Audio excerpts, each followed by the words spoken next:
Hi, welcome back to the channel. We are going to continue our exploration of this booklet. We are looking at the second part today.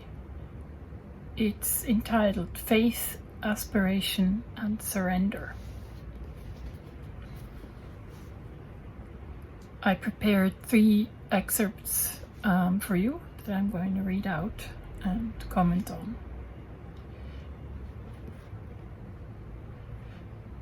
We'll start with the first excerpt. It is hopeless for you or anyone to get out of the inferior consciousness by your or his unaided effort. That is why, when you sink into this inferior consciousness, everything seems hopeless to you, because you lose hold for a time of the true consciousness. But the suggestion is untrue, because you have an opening to the divine and are not bound to remain in the inferior consciousness. When you are in the true consciousness, then you see that everything can be done, even if at present only a slight beginning has been made. But a beginning is enough once the force, the power are there. For the truth is that it can do everything, and only time and the soul's aspiration are needed for the entire change and the soul's fulfillment. Now, this may seem on the surface to be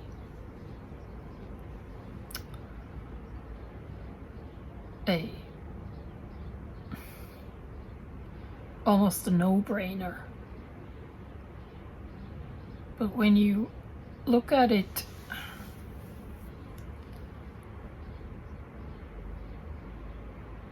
more deeply, then there's a couple of things to realize. First point, and that's probably where a lot of people will feel resistance, is the statement that it is hopeless for us to get out of inferior consciousness only by our own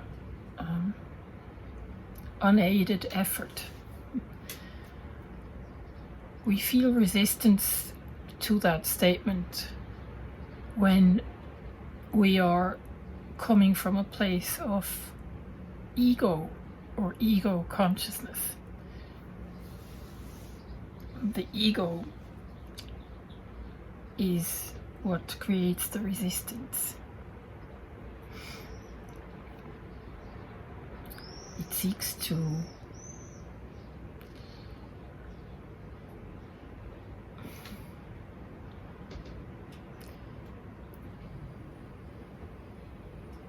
uphold its power, or its apparent power, because it actually doesn't have any power. If you ultimately it doesn't have any power, but on the face of it, it's what manages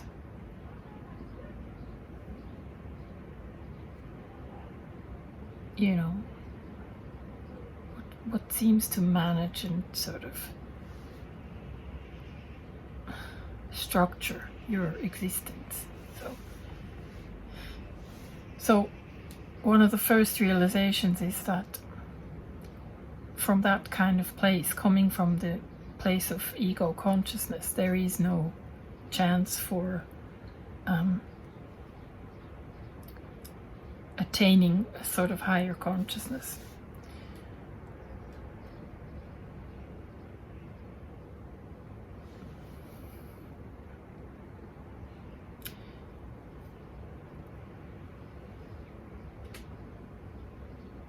We also realize that being in ego consciousness is something inferior, is something limiting. It's a limiting way of being. You limit yourself, so to speak, you know. And when you experience life from that kind of place, life is a constant battle.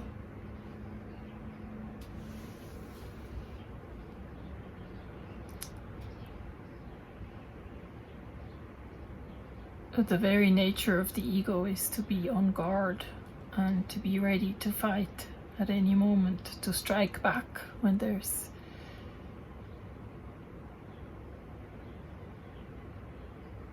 energy coming at you. It feels like an attack, you know.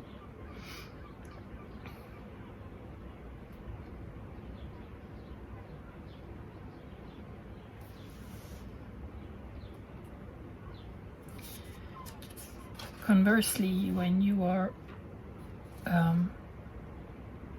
what he calls in true consciousness, and what I think in the past called universal consciousness,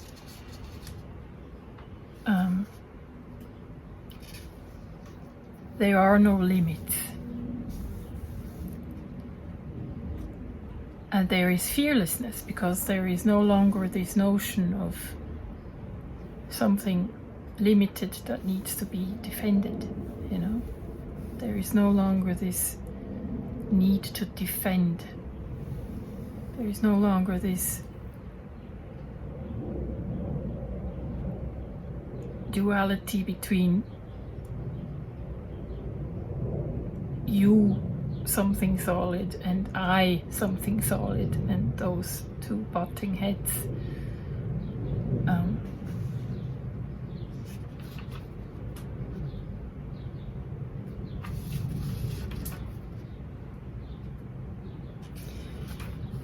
And he also says that this is a state of being that doesn't suddenly appear and just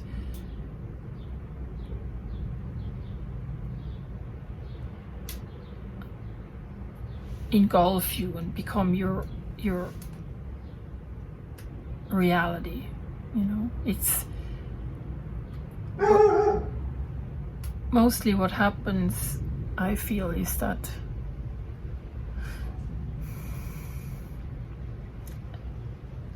and I think a lot of times that is brought into connection with the term heart opening. So a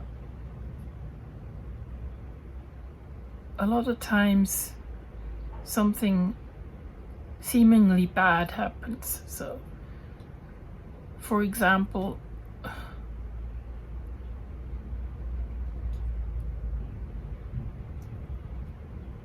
well, it doesn't always have to be bad, but I mean, it's probably more easy for you to follow if I say something bad. It's whenever the ego breaks down, you know, and if it's probably just for us for a moment, you know. It's like when it's that moment when you're taken aback, you know, you're surprised, you're taken off guard, you know. Something happens and it surprises you, it takes you off guard, it leaves you in this space of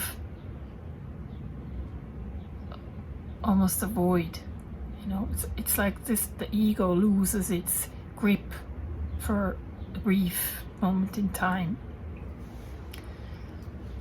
It's that space in which there can be a beginning. He calls it a beginning. A slight beginning, he calls it. Slight beginning has been made.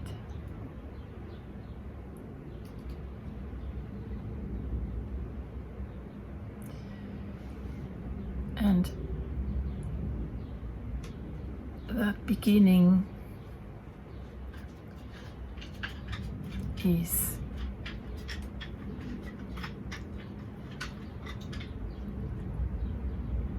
where source, or where he calls it the force or the power, I probably would call it source or source consciousness, actually can be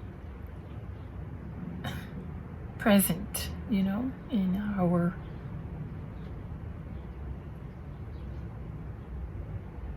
four-dimensional existence. So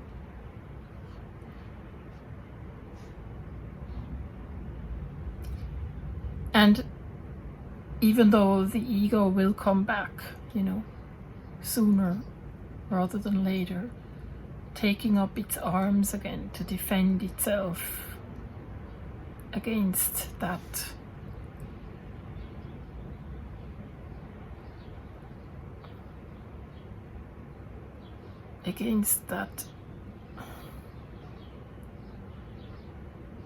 opening, and against that wide sort of existence. If there is aspiration, it can grow bigger. So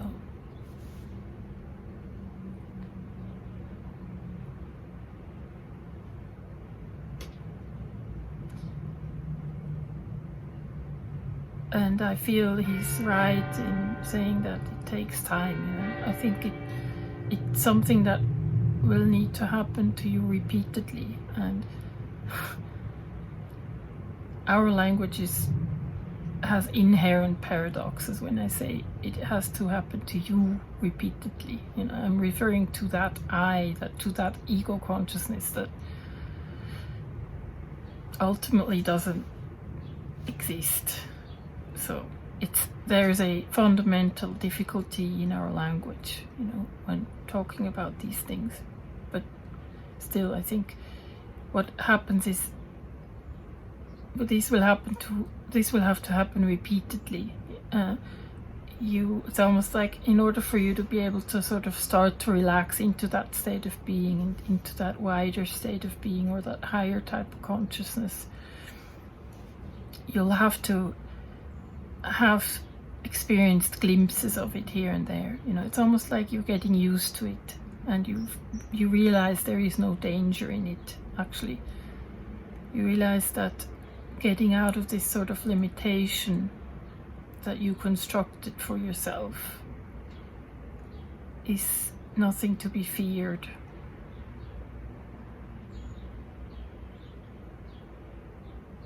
And all you need is a feeling of, he says, aspiration. I doubt if aspiration is the right movement. I think in my last video I mentioned more the movement of a sort of relaxation. So I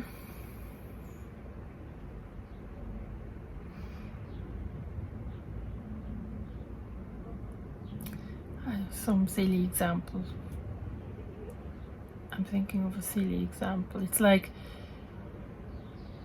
think back to your first kiss, you know, that you had in your life. When you work your way up to the first kiss, there's a lot of concepts you have, you know, this is how it should be, and that's what it should feel like, and you know, and so your mind is trying to almost control the experience in advance. You know, you have all these expectations, and then it happens, and it's completely different than you have imagined. And that's the moment, or that's another chance for there to be such an opening. It's when the ego is being taken aback by by experience, you know. So that's another example.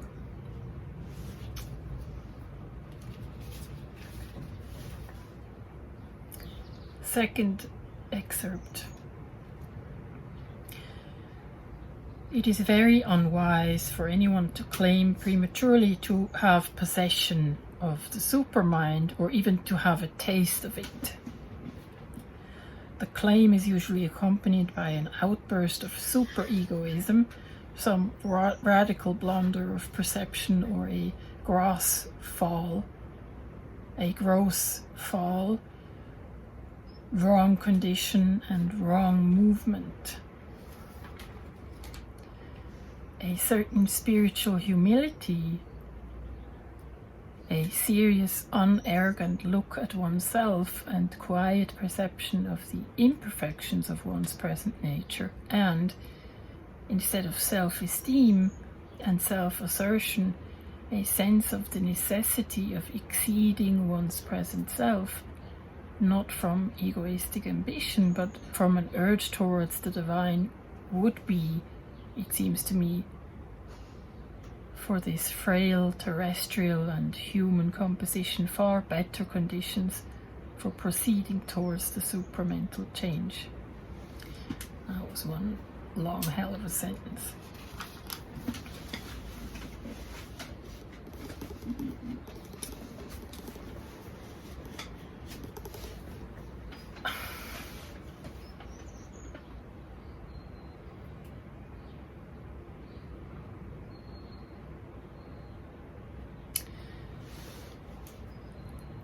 I think what he speaks to is when these things start to happen, when these little openings start to happen, and the ego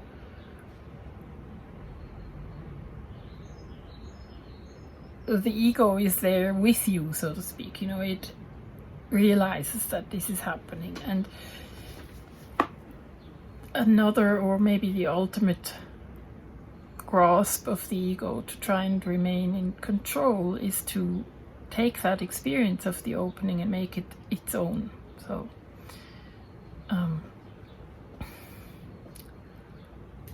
So usually when someone starts to experience higher consciousness, they go through a period of developing what I call a spiritual ego. You know, whereas before you weren't spiritual, you were defining yourself by whatever you were defining yourself by. I don't know, I have a good job, and I achieved this and that, and I have a certain standing in society and whatever, all these things. Now become replaced by spiritual accomplishments. So, and even though they are less geared towards the outside and the outside world and gaining recognition from other people, you will notice that there is maybe more of an inner conversation going on,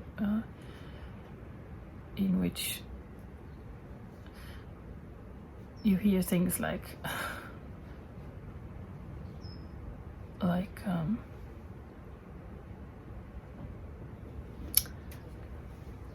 oh, you can be proud of yourself, you managed to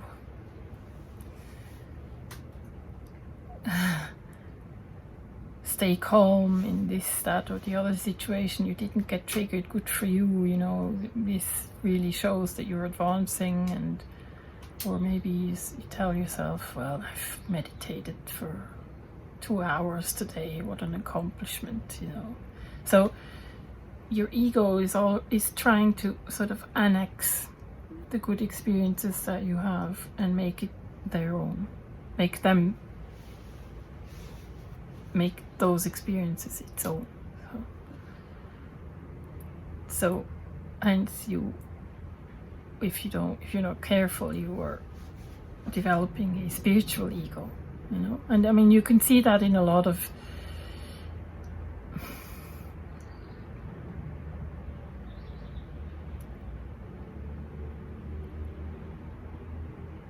I guess gurus and spiritual leaders, and all those people that make spirituality their career, I guess. I mean, and I think that's what he's referring to, when in the beginning he says it's very unwise to anyone to claim prematurely to have possession of the supermind, because I think as long as you feel the need to proclaim that you have possession of some kind of supermind or higher consciousness, you don't actually have it. Because I think with attaining that kind of consciousness, this need of professing that you have it completely falls away, It's just simply not there anymore. It's probably, if you think about it,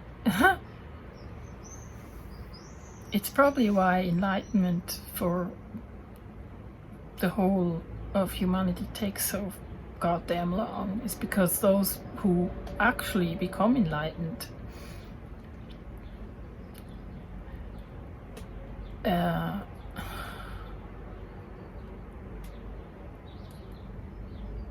experience such a state of bliss that a lot of ambition falls away from them, and it takes a lot of compassion for those people, and actually a lot of energy to sort of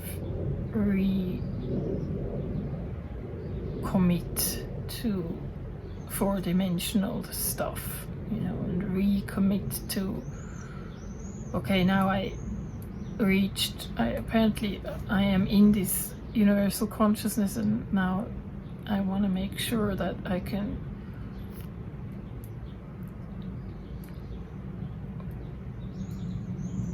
send the elevator back down, so to speak, and have other people come up and follow me, And there's a big danger there to start to develop this sort of spiritual ego and see yourself as better than other people. So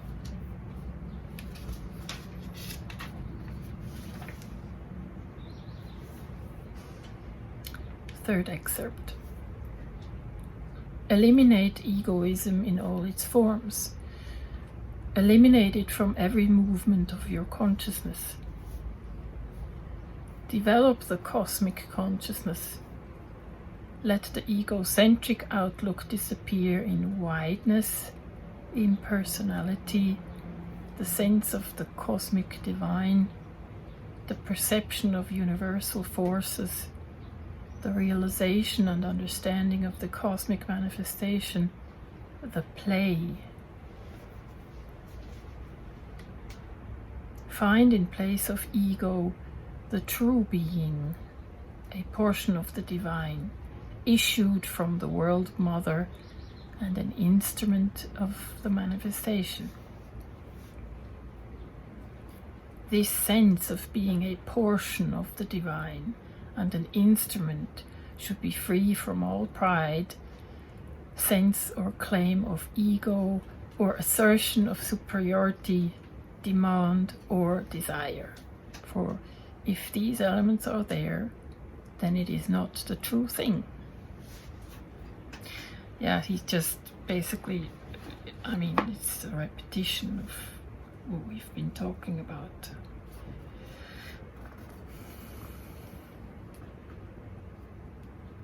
I like this.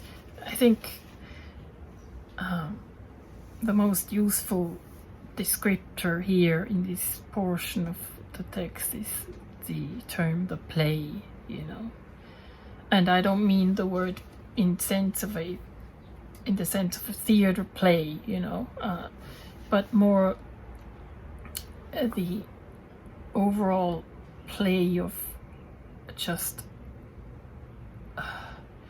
everything. So this total, the totality of all movements playing,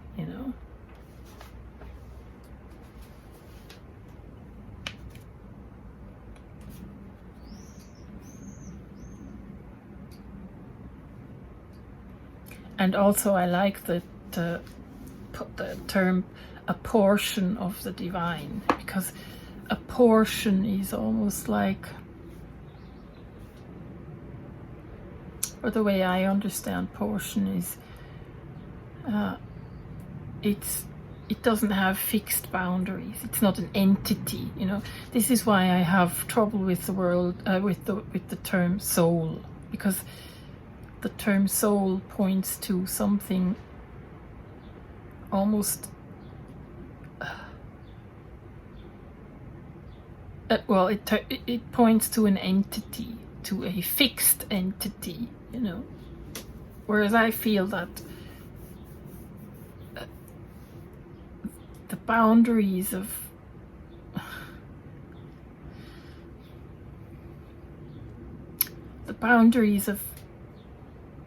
individuality, as we usually conceive of individuality as being something fixed in space and time, sort of dissolve, you know. And even though it still is an individual expression, it's an individual expression of the totality. So even in its being individual, it points to the overall universal totality. It is, because it is only in it being an expression of the totality, albeit an individual expression. Hope that makes sense. So this is a treasure trove that we shall pursue further. I think it has 5 chapters, this book. Let me check.